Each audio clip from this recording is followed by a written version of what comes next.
Hello అండి అందరికీ. ఈరోజైతే నేను పూలిగోబీ బఠానీ అయితే వండుతున్నాను అనమాట కర్రీ. ఇలా చేసుకొని చూడండి, టేస్ట్ చాలా బాగుంటుంది నేను చూయించే ప్రాసెస్లో. ఇది ఇలా ఉంచితే నేనైతే పల్లెటూరుకి అయితే వెళ్ళానని చెప్పాను కదా మా అత్తయ్య వాళ్ళ ఇంటికి.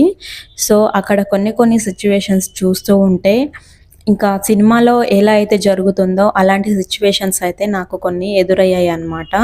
అంటే పల్లెటూరి కట్టుబాట్లు అన్నమాట. పెద్ద కులం వాళ్ళు చిన్న కులం వాళ్ళని ఇంకా చిన్న చూపు చూడడం, ఇంకా వాళ్ళు ఏదైనా తప్పు చేస్తే ఇంకా ఊరు నుంచి బహిష్కరించడం, అంటే ఇంకా ఊరు వాళ్ళతో ఎలాంటి సంబంధం లేకుండా ఉండడం. అలాంటివి కొన్ని కొన్ని సిచ్యువేషన్స్ నేను అక్కడ ఉండి చూసానన్నమాట. నాకు అనిపించింది ఇంకా టెక్నాలజీ ఇంత అప్డేట్ అయింది, అయినప్పటికీ పల్లెటూరులో ఇలాంటి ఆచారాలు కట్టుబాట్లు ఇంకా ఉన్నాయా అనిపించింది. అక్కడి సిచ్యువేషన్స్ కొన్ని కొన్ని చూస్తూ ఉంటే నేను మూవీలో చూస్తూ ఉండేదాన్ని చిన్నప్పుడు, ఊరి కట్టుబాట్లు పల్లెటూరి ఆచారాలు అవన్నీ. సో అవన్నీ కూడా నాకు ఇంకా ఆ పల్లెటూరులో కనిపించాయి అన్నమాట. వీడియోస్ నచ్చినట్లయితే ఒక చిన్న లైక్ ఇచ్చి సపోర్ట్ చేయండి. థ్యాంక్ యూ అండి. బాయ్.